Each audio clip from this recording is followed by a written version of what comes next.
Submitted for your consideration, this is Pretty Much Pop, a culture podcast. But not just a podcast about culture, but part of culture itself. Today, 4 individuals look at The Twilight Zone, which explains the strange voice I'm affecting. This is Mark Linsenmeyer, a man who just wanted to talk into a microphone, but will soon find to his chagrin that some microphones hate the sound of his voice. This is Erica Spires, and I am wishing COVID right into the cornfield.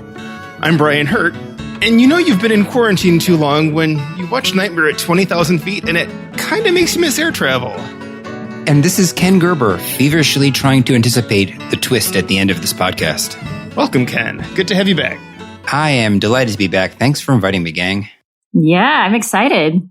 Why this topic, Brothers Gerber? Is this where we need to let people know what the Twilight Zone is, just to prime them on this podcast? Do it. This is for Ken's benefit also, because he's new to the Twilight Zone. Yeah, why are we doing the Twilight Zone?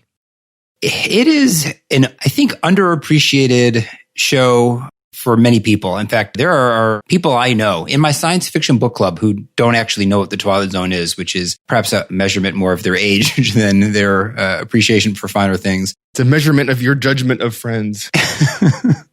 When there's something you appreciate as a child and then you get older and you have to reckon with the fact that it's either not as great as you thought it was, for example, like a band you liked as a teenager. And then you find out for other things that what you thought was great was even better than you knew. That's a really an exciting thing. And I remember getting back into the Twilight Zone in my 20s and thinking, oh my God, this is really great. For some, mileage may vary, but it's the greatest science fiction show of all time, or certainly ranks up there. And it is, I think, an important moment in television history that it isn't quite as watchable as you might like it to be. But when you watch it in 2020, it is still a very impressive feat. And if you consider when it was made, even more so. So I think that's why we're talking about this today. That was my love letter to the Twilight Zone anyway. Way to show your cards there, Ken. You're in the future reflecting back on 2020 on the Jordan Peele version of The Twilight Zone, of course, right? That's right. I think we should maybe mention our ground rules for spoilers on the show, because the second season of the 4th revival of The Twilight Zone, the Jordan Peele version, was released as we're speaking about a week ago. And The Twilight Zone is a show that can be spoiled, and we won't spoil any episodes from the current season of the current version of The Twilight Zone. So everything else is fair game in terms of what happens in episodes and how they end. But I think since pretty new, we would do better. I think we can talk about premises of episodes, maybe anything up to the narrator's introduction, but let's not talk about how things end from this season. Brian, can you really spoil something that's projecting so hard what the twist is going to be? I will admit that I did not know how one of the 10 episodes is going to end. I think we can spoil Ovation. That is the only episode that within the first 3 minutes, 95% of the beats that it's going to go through. Totally. It's going to take way too long to go through them. I took your advice and didn't watch that one. I watched 7 of them, and that's definitely one that I missed, but I don't think I'll bother. The IMDb rating is quite poor. Did you watch the last one? Yes. Might also like. Okay. I sure did. Erica, did you watch some, most, all, none? No, I watched 3 of the new season, and then I gave up and I just started watching the old ones that were recommended, and I enjoyed myself way more. Smart. What about you, Mark? I feel like we're taking our priors here as implicitly given that. Well, I just wanted to know which ones you saw. I watched the whole new season. I've seen all the Jordan Peele ones, and I tried to watch a few of the 80s ones and then watched the ones. So Ken gave us a list I'll provide to people of 8 episodes, and then tried to start from the beginning. So I watched about the first half of the first season of the old one. You had sent me one of the second revival episodes. I don't recall any of those at the time. I think this is going to be news to people that this is actually the third revival. They will have forgotten one or both of the intermediate ones, and then just tried to see a few more off of people's top 25 lists. Erica, your priors on this? I remember growing up and watching some of the Twilight Zone and at least understanding the premise behind a lot of them, but it has been years. So last year, when the first iteration of the Jordan Peele came out, we were very excited. We had CBS All Access already, and love Kumail Nanjiani and love Jordan Peele. And we were both so disappointed by the first one. We're like, do we want to continue watching this? Because we already had so many things we were watching. So we didn't at the time. I was gifted for Christmas a few years ago, The Outer Limits. So like the type of genre, also Black Mirror, I've seen several of those. So like this type of genre I'm very familiar with, but it was good to go back and rewatch some of the old Twilight Zone, a lot of which I hadn't seen growing up. And the movie. I grew up watching the movie too. Are we putting that into this canon as well? I think we are, right? So the Twilight Zone itself, there was the series that launched in 1959, a 1983 movie, and then TV revivals in 1985, 2002, and 2019. And I think also all of the anthology shows are fair game, including ones that were, back in the 60s as well as through up until today. And do you consider, I know Rod Serling's Night Gallery, late 60s, early 70s, was mostly not under his control and, should not represent the Twilight Zone brand. But he wrote a few of those at least, right? Do they sort of count in your mind as honorary Twilight Zones? I don't consider them Twilight Zones. I consider it a real Serling work, maybe a little more than you do. It is much more horror than it is this spectrum-wide speculative fiction that the Twilight Zone is.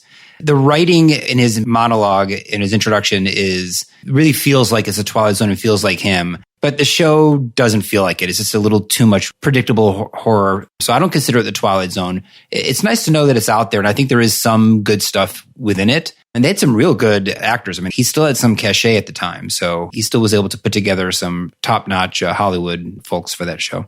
It's funny you mentioned his intro, the classic Rod Serling voiceover. I guess in the first season it was a voiceover, and then he was on screen. And then his outro at the end.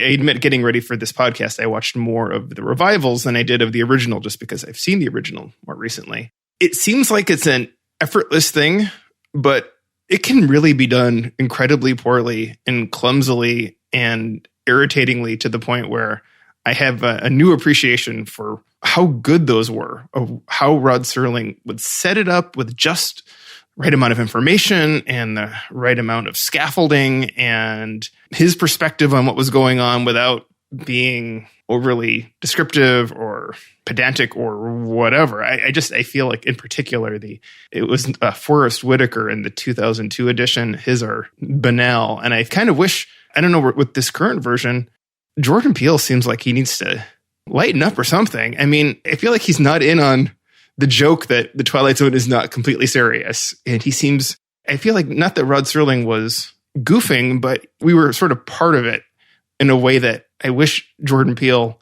just did the narrator a little bit differently. Well, that's a good question, though. Was Rod Serling actually in on kind of the joke? Or do we just look at it now with our lens thinking that, oh, that's a little campy? Some of the episodes are definitely very campy. Or did he take it super seriously and that's why it worked? I think his humor, it was a little impish. Like, he was a puppet master and we were going to watch his puppet show. Maybe it was just his delivery style, but it's one of my many peeves about the current edition. It was actually the episode we've already harshed on, which was Ovation, where I think that was one of the few times we saw a little humor from Jordan Peele as the narrator.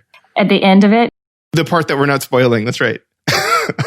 Well, when he picks up whatever it is, that was really funny. And you could tell it was in front of a green screen and he was having a little fun with that intro. I also think it was funny. We were on a previous call. I don't know if this would have been in the after talk or not, but we talked about how this man said he was 35 years old and perchance to dream. And we're like, wow, that's some really hard living.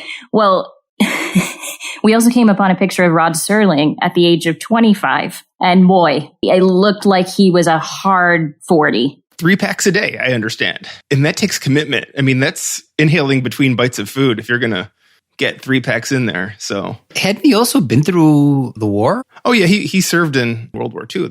So I think one of the things that drove this discussion, or why we decided to talk about it, is the enduring popularity of the Twilight Zone and why it keeps coming back. And is it coming back successfully, or is this the case of, I once heard this idea of Krispy Kreme donuts, where you buy a box of them and you eat one and it tastes so good and you want to recapture it. So you eat another one and it's just not as good. But what you keep doing is eating more of them, trying to recapture the magic. I understand meth is the same way. And I feel like what's happening with the Twilight Zone is we're just keep going back to that box trying to recapture the magic. And I don't want to say it's getting worse, but we're not getting back to where we were. And I don't know if there was some special sauce of the original or it was the time when it was made. And now when you can do anything on television is a show that was built on telling stories through science fiction because you couldn't do anything on television just doesn't work anymore. I feel like I need to be the voice of the person who kind of craps on the original. That they're super dated. He has a very cheesy sensibility in certain ways. There are things in the storytelling. So one of the most beloved episodes, you can probably tell me the title, when the guy returns to his hometown, but he's actually gone back in time. Is it A Stop at Willoughby? Or is it Long Walk Home or something? There are a couple that do that theme. That's the case of every episode. He runs into like the child version of himself, and his dad gives him a pep talk. The adult one, when he's finally like looked through his wallet and seen that he has bills from the future. And it takes the guy so long to figure out that he's in the past in a way that we would not tolerate now. We would not tolerate, if you're having a supernatural thing, of course, in real life, it would take the person who's being subjected to a supernatural experience. There would be a lot of resistance to that. But as viewers, given that we're watching the Twilight Zone and we expect this to happen, I think our tolerance for the person just disbelieving everything is really low. And so there are a number of storytelling hurdles that are taken on in a different way. And just the sensibility is so different in late 50s, early 60s that I think once, as you Gerber brothers have done, have adjusted to that mindset, then I think a lot of this could be erased. But I think from the present standpoint, current audiences, I don't think if you introduce the average Black Mirror watcher to old Twilight Zones, maybe with certain exceptions, there might be some episodes that are really just flawless storytelling wise, that the sensibility is timeless.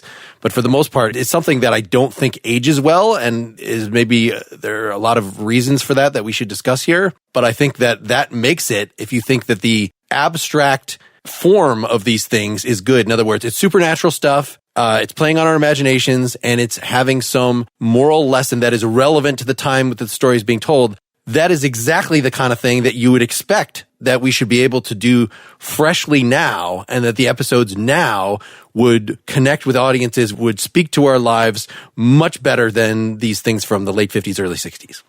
I'm going to have to go to the School of Rock, of all things, to respond to that, Mark. There's a line in one of the songs where Dewey sings, "How can you kick me out of what is mine? Well, you're off this podcast."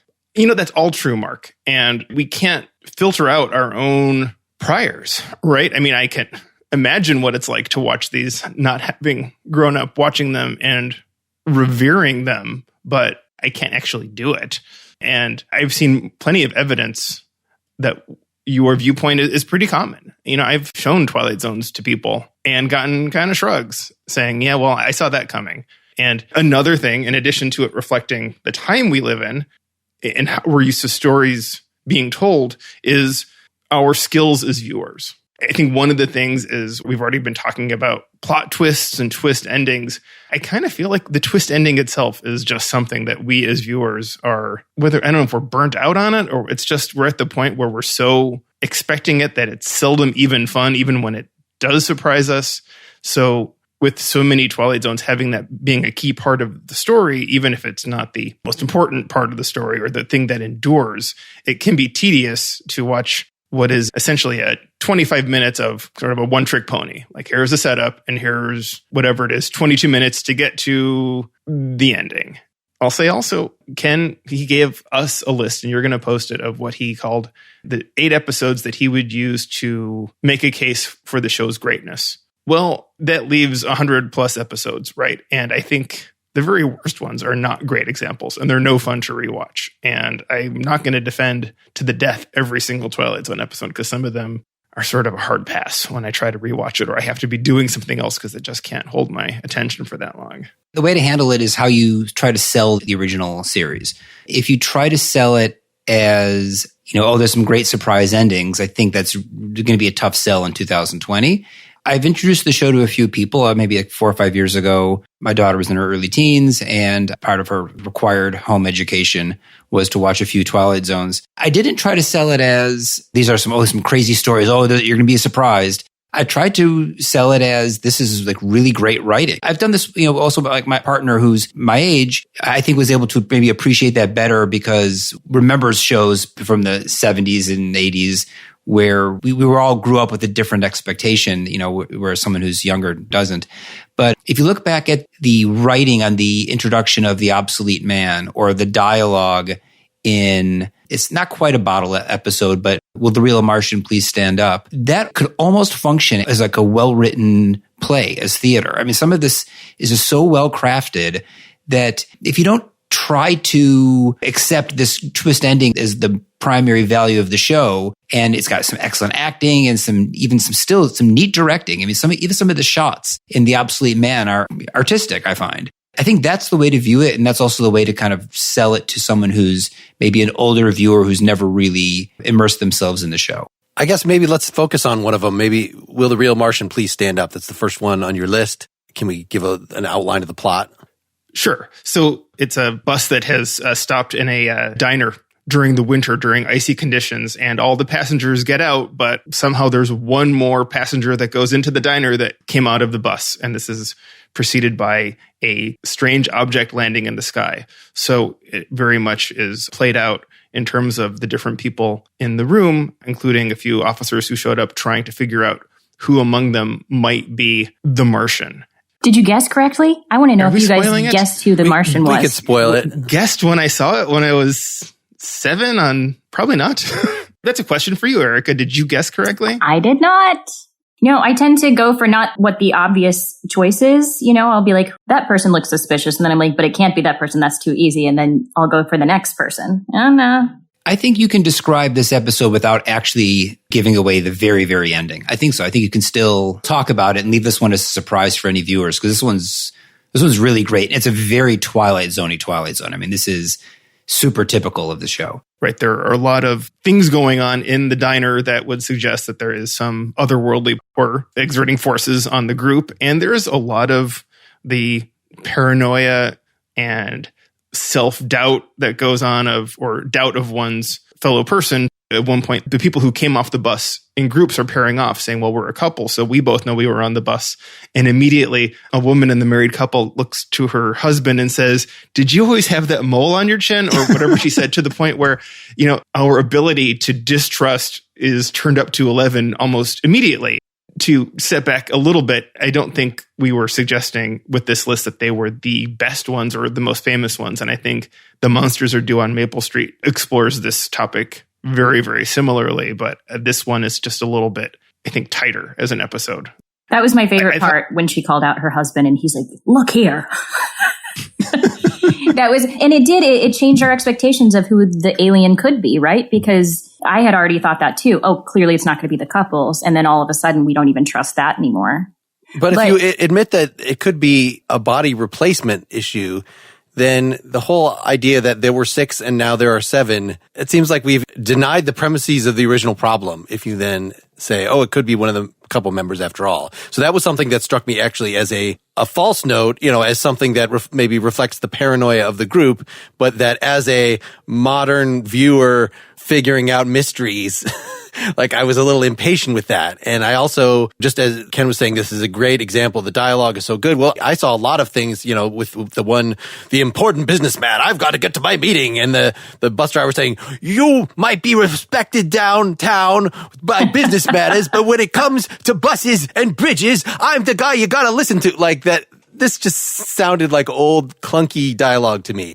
I repeated that phrase 3 times in a row after he said it because it was so perfectly alliterative and very old-timey, but it's so charming. Don't you think it's charming, Mark? I did enjoy it. I don't think that invalidates it being cheesy and not high-grade theater in the way that Ken is describing. I don't think he said it had to be high-grade theater, but theater, I think to a lot of people, is a lot more theatrical than watching a movie. Watching a movie or a TV show these days feels a lot more like what we consider to be reality. The acting is a lot more subtle. But when you watch these, yeah, you can tell these people went straight from the theater to the screen with the exact same techniques, right?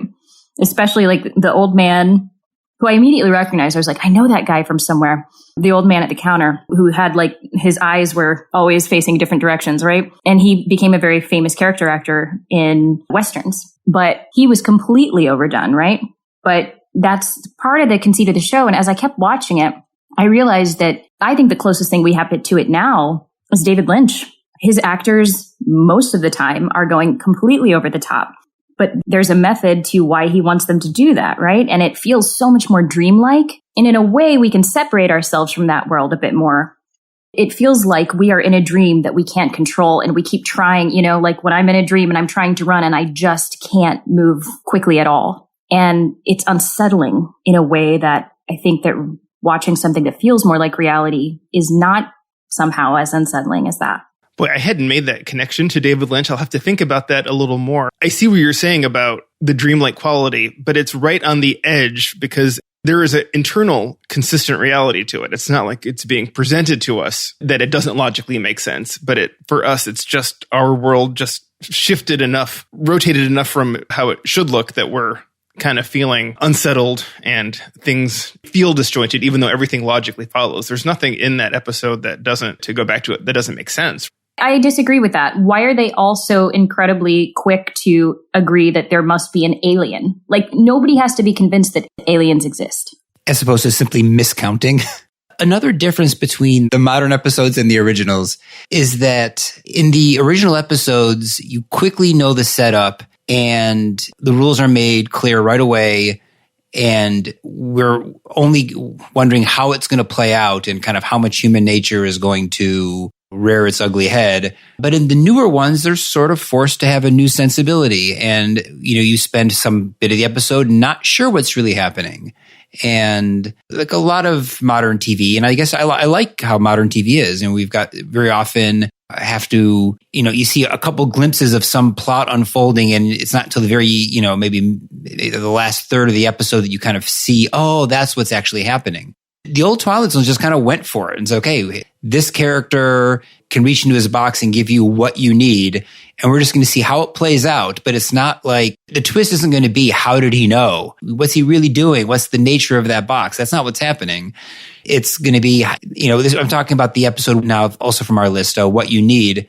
But we're just going to find out, how the asshole is going to kind of get his comeuppance, right? I mean, we kind of sense it's happening. And that's not how these episodes go in the modern era. I guess some of them do. This was a question that was haunting me throughout this, is what I thought, based on my memory, a Twilight Zone was, which was just something a little weird's happening. So that was in the 80s when we were kids. People would start singing that and the Jaws theme. But like as soon as somebody says, my lunch was here, but now it's gone, there's do. Like that was a recurring joke. I didn't even remember that it was quite so heavy on the political messaging, that really is the point of most of them, that it's a morality tale or a political message. So it's interesting to see what element these new writers that are interpreting things, because it's not Jordan Peele, exerting a massive editorial heavy hand so that they all are like Get Out or Us. It's a multiplicity of voices, and I think different writers among them are taking the formula more or less literally, or feeling the need to make it more or less political. So I would expect there to be a lack of consistent vision in the new ones. It's more the Rorschach of how various people that enjoyed the old show interpret what's important about it. Hey guys, let's take a moment for a sponsor break.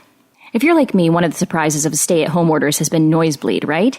You want to listen to what you're listening to, not what your new office mate is listening to. Everyone needs a great pair of wireless earbuds. But before you drop hundreds of dollars on a pair, check out the wireless earbuds from Raycon. Raycon earbuds start at about half the price of any other premium wireless earbuds on the market. And they sound just as amazing as the other top audio brands. Their newest model, the Everyday E25 earbuds, are the best ones yet. They have 6 hours of playtime, seamless Bluetooth pairing, more bass, and a beautiful compact design that gives you a nice noise-isolating fit. Raycon's wireless earbuds are perfect for Zoom calls or podcasts. My Raycons are so comfortable. They form a great noise barrier, and the design is the sleekest I've seen. Unlike some other brands, Raycon earbuds are both stylish and discreet, with no dangling wires or stems to distract anyone during those video calls. The company was co-founded by Ray J, and celebrities like Snoop Dogg and Melissa Etheridge are obsessed with Raycons. Pick up a pair and see what the hype is all about. Now's the time to get the latest and greatest from Raycon. Get 15% off your order at buyraycon.com/pretty and enter code PRETTY15. That's BUYRAYCON.com/pretty and enter the code PRETTY15 for 15% off Raycon wireless earbuds. Now back to Pretty Much Pop. You do mention the morality plays and the social commentary in the original series, and that's one way in which the original series and the new series are similar. They're handling it a little bit differently. Like the first season of Jordan Peele's series was way more heavy-handed than, in my opinion, than the second season, although the second season still covered some really good moral issues. And in fact, Mark, I wasn't going to watch necessarily the one that you suggested I watch, Try, but I'm glad that I did because I thought it was really excellent. But that's one way the shows are similar, but it went beyond that. I mean, even in the original series, there was an episode called, I think it's A Big Tall Wish, where he simply had the main character and his close associates and friends in that show were all African-American actors.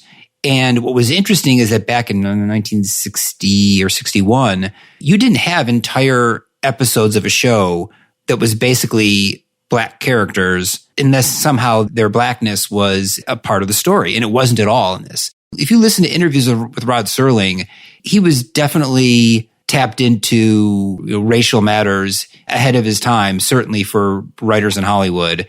And it mattered to him a lot. And so doing something like that was no accident. And I think Jordan Peele cares about it a lot too. I mean, that's one big similarity. Again, they're handling it differently for sure. But that's an important commonality between the original series and now this newest one.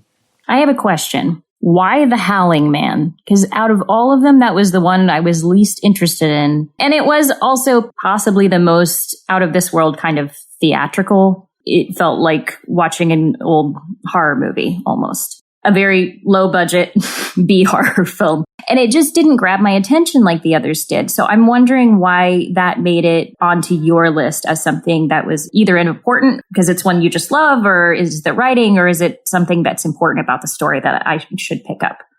How does it make the case, Ken, for Twilight Zone's greatness? I think I wanted to get a sampling of different subgenres, and I really wanted to get one good kind of horror one in there, but not horror the way Perchance to Dream is horror, because that's also scary. And perhaps it was a little bit of, Erica, what you suggested, that it was one that as a kid I had some like memorable, or some good memories about. I was actually really delighted maybe it was a year ago when I saw, anyone want to watch Castle Rock? Yes. That episode is on the TV in the background in the first season. Oh. Which is also, I'm spoiling Castle Rock, but it's a hint of where the plot is going. I see. Maybe the writing isn't, not maybe, but for sure the writing's not quite as strong. But I think it does cover an area that there are quite a few supernatural and scary episodes in the original series. And I wanted to make sure I caught at least one of those in the list. It's also a very Twilight Zone-y episode. Yeah, but it is a bit over the top. What does Twilight Zone-y episode mean? I feel like that's when I tell my husband, I don't like that kind of fish because it tastes too fishy. And he looks at me and he's like, that's what fish is supposed to taste like, no? So what is a Twilight Zone-y episode? Oh boy, that's a good question. I guess it has to do with not everyone has a twist ending. Not every one of the episodes does, but certainly having a surprise ending makes it, or having an ending that's really like an important ending, is a key feature of being Twilight Zone-y. Maybe the pacing of it, that we've got, very early on, we know the setup and we're going to see how it plays out. Ken, I would add, a key thing that happens in a lot of Twilight Zones is the irresistible force that people are striving against, but really don't have any power over. We see that in Will the Real Martian Please Stand Up? And they're trying to figure out something to prevent the Martian attack or the alien attack, but they really can't. And the Howling Man, this is a creature that can be captured for a while, but never for long. And I think we see it in Perchance to Dream is another one of our episodes where he is able to push off this dream that's haunting him and trying to kill him for a while, but he can't for good. Nick of Time has sort of a beautiful duality where our main characters do manage to, this is the classic William Shatner episode where he and his wife are in a small town. It's pretty famous iconography of the napkin holder that has a little bobblehead devil on it where you put in a penny and ask a yes/no question. I know we've seen that, and I think it showed up in one of the 2019 episodes. That napkin holder was sitting out somewhere, and he became a slave temporarily to the yes/no questions that this oracle was giving him. But eventually his wife helped him break free of it, but no sooner do they leave town than another couple comes in and they're slaves to it. So I feel like we fight these forces, or the people do in the Twilight Zone, but it's usually the forces that win out over them. And we definitely see that in the Howling Man. I like that. That makes sense. Why do you think that is? What do you think it's trying to tell us about ourselves or about society? That there is no free will? Like, what was he exploring there? Mark? I don't know. It seemed like a good Mark question. Isn't the sort of the definition of the uncanny, is this something larger than us that we don't understand? This is more familiar maybe in the context of H.P. Lovecraft. Yeah, that's just the whole notion of the sublime, that one of the prime ways that we appreciate art is not just the beautiful, in other words, a form that we can understand, that we can trace with our imagination, but something that is vast and unknowable. And yeah, Stephen King tapped into that, following on Lovecraft very well. But that's interesting that Twilight Zone, since it's not a horror show, not consistently, that it has to also think that there are forces maybe even working in our favor. Just there are things that are greater than us that we don't understand. And because it's essentially a short story, we have so little invested in our characters, even the ones that we love, that we're willing to let them come to harm in a way that we can't tolerate for a novel or a serial show or a movie. I've only known you 20 minutes, and maybe you're a bad person and something happens to you that's bad and I feel good about it, or you're a good person and something bad happens to you and I feel bad about it, but I'm on to the next Twilight Zone, or I'm on to Gunsmoke or whatever else was showing at the time. There is a real freedom, especially back in the day. How many episodes were there per season? It was a lot. It was not like it is now. 150 episodes over 5 seasons, roughly? 36 in season 1. So you have the ability to take risks and do things. And if it doesn't work this week, then we'll try something else next week. That inevitability of these forces is also what makes things scary in many of these cases. One we've only mentioned a little bit was It's a Good Life, which is also on the list. That one's probably a classic that would be on a lot of people's list. Well, I love that. Yeah, that one's great. Maybe my favorite. Fun fact, you know that little boy, Billy Mooney, who plays Anthony Fremont and is also he's in Lost in Space, and he's also in Twilight Zone the movie and in one of the 2002 series. Babylon 5. Is he on Babylon 5 too? Okay. I think Mark, of all people, will appreciate this the most, but he may know this. Do you know what his role is in music? That he wrote Fish Heads? Yeah. Barnes and Barnes? Yes. That is exactly right. He wrote Fish Heads. But anyway, so in that episode, that inevitability of, he's the force, right? He's the evil force in that episode that is unstoppable. Can you just characterize that he's a child that controls a town, that he is godlike powers, but he has a 6-year-old's temperament and gets mad at people and then can turn them into things and make them disappear, etc. He controls a town insofar as he may have disappeared the rest of the universe. But yes, that is correct. He's also adorable. Adorable. Anyway, continue, Ken. Yeah, anyway, so that is a great example of it being totally frightening, and frightening because we know there's nothing that anything can be done. And when we see one of the neighbors pleading for someone to put an end to this, even the first time, you could see it in his face, and I could feel it in my heart that this wasn't going to go well.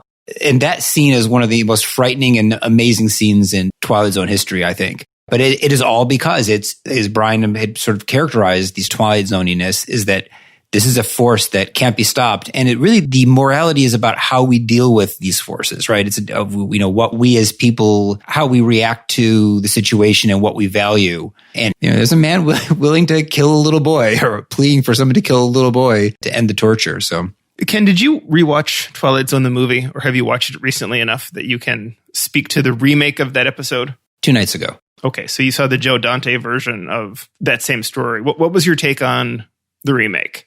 Anthony Fremont is not, his character doesn't really have some of the same power. I don't mean like his magical powers, but he doesn't have the same power of performance as Billy Mooney does. That one is very cartoonish. I mean, literally, cartoons are part of the story, but it's a very cartoonish version of something that I think is much better in the scary version. What's notable, I think, I encourage anybody who's listening or interested to seek this out. It's based on a short story, which is also a classic of science fiction, and it's also very good and very scary. So we've got two scary versions of the story, the original written one and then the original Twilight Zone version of it. And I don't think this one's great. I think it's one of the two better episodes of the movie. And so I guess it's good that when some of those monsters pop out, it's legitimately scary. When you see the missing mouth on one of the relatives, that disturbed me as a child. Erica, you... I remember, like, that's one of the only images that's truly stuck with me through all the years. When I don't remember how old I was when I first saw that. I didn't know what It's a Good Life was going to be about, but as soon as I saw him wishing people to the cornfield, I was like, oh my God, it's the girl without the mouth. I'm looking at the picture right now just to remind myself, it's still terrifying. It is scary. It's not as good as the original. So Erica, you would have seen that one first. And so to you, that was a scary episode, flat out scary, right? It was, but I haven't seen it as an adult. So maybe it was just scary to me as a child. Also some fun trivia. Do you know who in the Twilight Zone, the movie version of that, do you know who the young sister is in that? Or I guess it's a slightly older sister. That would be Bart Simpson. Yeah. Yeah. It's Nancy Cartwright. Yep. Oh. My take on the remake, I mean, it's a different kind of monster, right? He's not heartless. He just has powers that are appropriate to his maturity level, which it didn't really work for me having rewatched it. I think that the remake of Nightmare at 20,000 Feet was really the only really successful episode of the Twilight Zone movie, which maybe it's just a testament to George Miller being a genius and John Lithgow being a genius, but it was a great segment. Did you like that one also, Ken, having just rewatched it? Oh yeah, that clearly was the standout. That's the best of the four by a lot. And that monster is way scarier than I want to say it's Nick Kravitz is the original guy who plays the monster. It wasn't his fault. Why would you put him in a teddy bear costume with a scary face? I mean, it would have been much scarier just to have a human being on the wing, right? Yeah. Maybe the old man from the diner. Yes. Yes. Wait, you saw something on the wing? I didn't see anything on the wing. What are you guys talking about? What? Yeah, not everybody saw it. That's right. We should mention the 2002 sequel to that It's a Good Life with Billy Mooney and Cloris Leachman from the original show, just that it actually is 40 years later. So it was like an interesting narrative challenge that how would this have evolved? I think most likely, like at some point, the kid would have, wished the entire universe to disappear. I don't think the thing was self-sustaining, but it wasn't going to make it 40 years. Yes. But somehow, there are still people left in this town, but he's a grown-up. So you can't blame his fickleness and his dismissals of people on his youth anymore. It's more that he's always had everybody giving in to him for all these years and how that then would have adjusted his temperament. I mean, I think the episode utterly failed in delivering on this idea, but it certainly makes you think. Right. He had no moral development because he didn't have any of the societal cues and consequences that supposedly, according to cognitive psych, drive us through all the steps of developing morally. And this idea that the very first step of you don't harm people so they won't harm you, like never even happened to him, right? He can't get to step 2 beyond because step 1 never even happens to him. We should make a new episode of this about Facebook and how people are terrible on Facebook, but people just keep like snoozing them rather than unfriending them or saying anything against it. Like, I'll just ignore it. It'll go away. And then that person never learns because they're never told otherwise. So we are all the monster on Facebook. We are all the monster. If I simply unfriend somebody because of something they said or did on Facebook, that's not significant. It's not enough punishment. I think unfriending is fine. But, like my parents are very sweet people and they get very tired of seeing like terrible comments. So they'll just snooze people because they don't want to turn into a fight, I guess. But I'm like, well, you're not fixing the problem. So what you're basically saying is because this boy, right, was never taught, he continued to make life worse for everybody, including himself. See, we could definitely make a new episode. We need a feature on Facebook where it tells people when you're snoozing them or unfriending them. Because Ken doesn't know I unfriended him, but I did. Well, now he knows. I think we should I mean, we've gone on a while here. We should talk about other anthology shows, which I think all descend from the Twilight Zone, but there are a number of them. And I think probably the most successful recently would be Black Mirror. And there have been a number, but that's one that has received critical acclaim and has won Emmy Awards and other things. I don't know if all of you are watchers or if you just watch them for this discussion. I tend to always give these a try. And I admit Black Mirror is one of my favorites and is one I've looked forward to.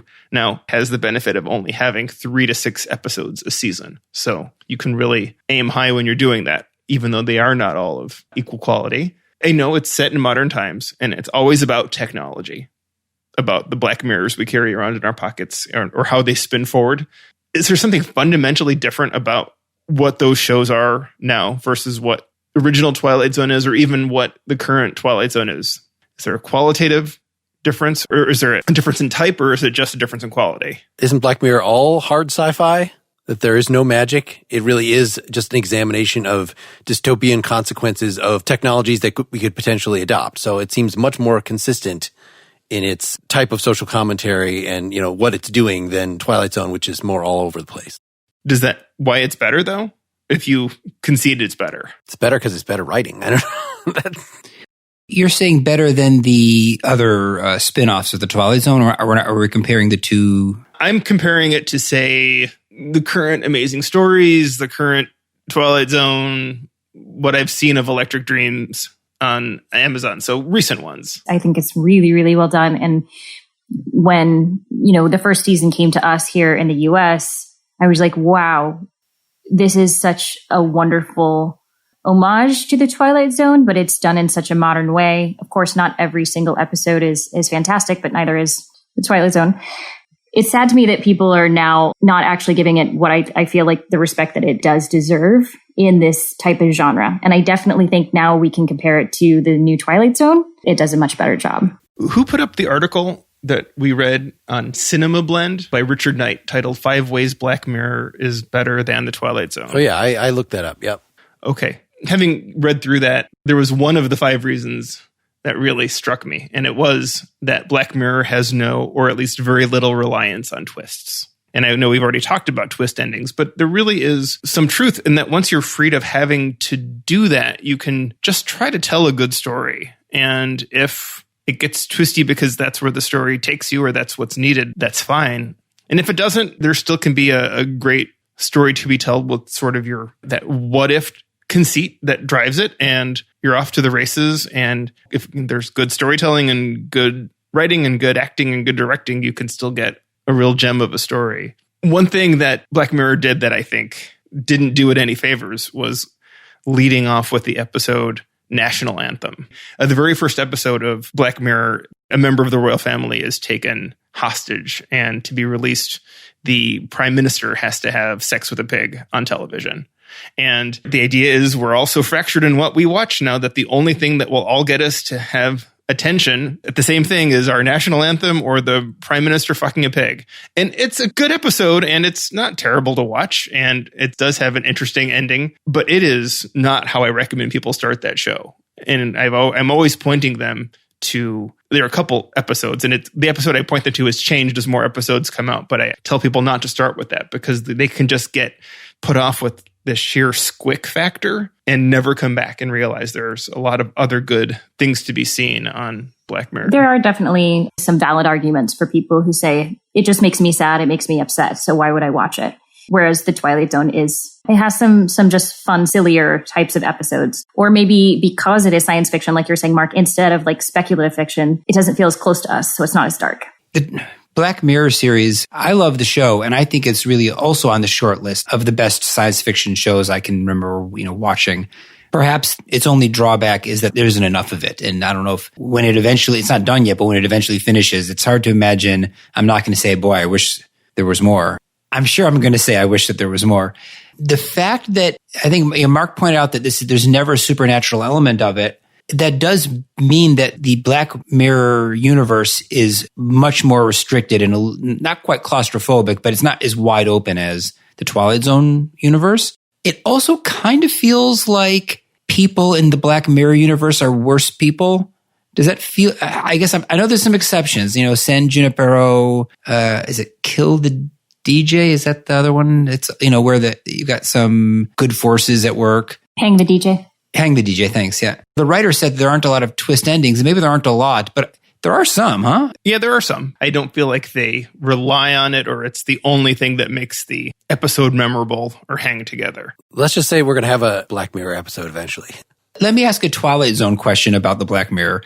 If Charlie Brooker were to have created this show as a new Twilight Zone series, if everything else were the same, but we added maybe an intro and an outro and marketed it as the Twilight Zone, it was still just as great, right? Would that be a credible Twilight Zone effort? Would we say, oh, this isn't really the Twilight Zone, or oh, wow, what a modern take on it? I think it's more like, so I haven't watched much of the Philip K. Dick Electric Dreams, but I feel like what Black Mirror is doing is much more in the spirit of Philip K. Dick, except maybe more consistently black, whereas Philip K. Dick's visions of the future aren't necessarily all dystopian, just a number of them are. It just seems much more specific thing. I actually really, in revisiting the old Twilight Zone, again, I didn't realize how much social commentary, even awareness of racial issues was in the old episodes until revisiting this. And so I feel like Jordan Peele, and he actually is the perfect person to be revisiting that and is putting forth the spirit of that much more consistently, in episodes like Replay, that's explicitly about police shooting, driving while black. And yeah, the different than Not All Men, these other ones about misogyny. I originally was thinking, oh gosh, that's heavy-handed. This is like a political adaptation of Twilight Zone. But no, that's actually what Twilight Zone always was. Maybe that the censors wouldn't let it be as explicit as that in the past. So no, I don't think Brooker is doing the same thing at all, because he's expressing certain fears, of technological advances, and some of that, goes with man's inhumanity to man that would make those advances worse. Why they would be dystopian is not just the technology in itself, but what we would do with it. But that still seems a separate project from what Serling and I think Jordan Peele are doing. Yeah, I think that's true to the point where, Ken, I feel like Black Mirror is its own thing now so much that when I watched the episode Downtime from season 2, I was thinking, let's leave the Black Mirror episodes to the professionals. Yep. Oh. Whereas the Blue Scorpion is a really Twilight Zone-y Twilight Zone of something that is haunting you and following you around and is driven by forces beyond your comprehension that will ultimately make you do something that may or may not turn out well. That seemed very Cronenberg-y to me, that particular episode as well. I thought that Blurryman, I actually just listened to the Twilight Zone podcast talking about Blurryman to sort of remind me, because I hadn't seen it since it came out. This is the last episode of the first season of this latest revival, where it's actually an interrogation of like, what is the Twilight Zone trying to do? And I think it is, there's a character that sort of represents the group of writers that were taking on this challenge, and they're being haunted, I'll spoil the end of it, by Rod Serling. And at least according to this account that I just got on a podcast, Rod Serling basically tells them, look, I know the social commentary stuff is important. That was important to me too. But also the childlike wonder at magic. Like, that is an equally important part of this. And you got to hold on to that to sort of have the whole spirit of the Twilight Zone. I don't see any of that in Black Mirror. Speaking of that episode, that Blurryman I found a bit unforgivable. Maybe this is my clinging to my childlike affection for the original series, but breaking the fourth wall, and is it the fifth wall? I don't know what wall, whatever wall it is. You're right. The fifth wall into the fifth dimension. No, go on. Breaking the extra wall and making this a show about the Twilight Zone and making Rod Serling in as a character really seems like a violation. I've even been struggling with hearing swear words in the show, because that's not what the original show was, right? That was, I know, because it was on CBS, but just having Rod Serling as a character in the show, it felt unforgivable to me. I'm not saying it was terrible, because I don't need to. I don't recall actually enjoying that episode. Let me put it that way. But I didn't think it was a bad idea. I didn't mind it as a shtick to make a comment about what they're trying to do. And, if you're going to use the uncanny technology of digitally reproducing somebody who's dead, it's a pretty damn good target for it, where the whole point is to be uncanny. I just think with the new Twilight Zones, I have been really disappointed in the writing overall. I think that the actors do a good job with what they're given. I think that it looks beautiful. You know, we got to give props to that. It looks fantastic. It's just, I find it to be either super predictable or the dialogue doesn't give me much of anything. I'm really just disappointed with that. I think why it frustrates me so much is it's an anthology show. So it doesn't all have to be the same writer. You can give it to the best writers out there. And I know there's some great science fiction writers out there. So why is it that we're getting things that feel undercooked? I don't know the answer to that. Maybe it's the writing.